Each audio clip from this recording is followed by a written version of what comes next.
What's going on, family? This is Scrapbook Boxing, Museum of the Forgotten Fisticuffs series. We're going to continue with the African American bare knuckle fight series. This is series 4. Charles A.C. Smith, the Black Thunderbolt, born May 3rd, between 1853 and 1866 in Macon, Georgia. He died October 1924. He stood 5'11" and 6 feet. He weighed 168 to 230 pounds.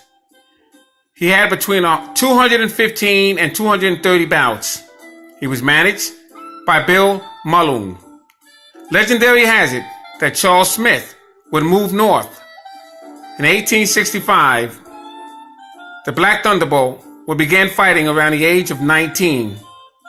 He would fight fighters such as Thomas Soap, McAlpine, McVernon Thompson, Frank Craig, the Harlem Coffee Cooler, fascinating fighter he was, Steve Taylor, Mike Brennan, and Big Gabbin Brennan, Harry Woodson, Charles Hadley, the Black Diamond. Fascinating fighters on that resume. When fighting in the sticks and backwoods of the racist southern states, A.C.A. Smith would ride in the back of an unprotected wagon, watching noose and many times African Americans hanging left for dead in the trees up above. He would fight his kind in muddy red clay, but when fighting white fighters, he would fight on solid black soil. From 1868, he would always have last-minute replacements with men twice his size. 1883, he fought men such as Black Diamond, Harry Woodson. June 14th, 1883, Troy, New York. He would face Charles Hardley in Boston. December 15th, Smith opened the gym and was very successful in business. He opened that gym in East Sagamore.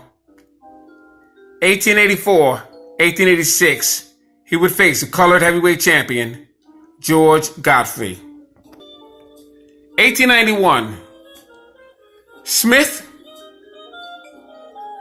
would fight fighters and the troops and take on all comers. 1892, he would face George Butler, George Godfrey, Frank Craig twice.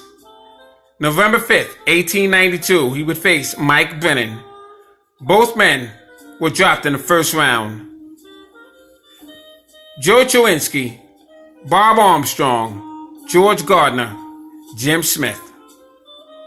He would face Jack Johnson, 1906 in Minneapolis, and he would lose to him. Mike Donovan twice in 1909. In those days, these fighters didn't have options on who they were going to face. They didn't have options on when they were going to face them. A lot of times they were brought in the back of a wagon, and the opponent they were set to face would not be there. And they would have to fight regardless who was in front of them, under any circumstances. Muddy waters, water up to their knees, men with shotguns on horses, waiting to see the outcome. But none of this would intimidate these great fighters. They had a job to do, and they accomplished their missions. No problem being champions have given an opportunity. But the colored fighter were never given that opportunity. So therefore, they will be entered in my Museum of the Forgotten Fisticuffs series. Thanks for watching. This is Scrapbook Boxing. And you're in the middle of the African American bare knuckle fighter. Next up, Volume 6. Johnny Banks. Salute to my subscribers. Salute to these great fighters. All great fighters and all great fights will never be forgotten on my channel.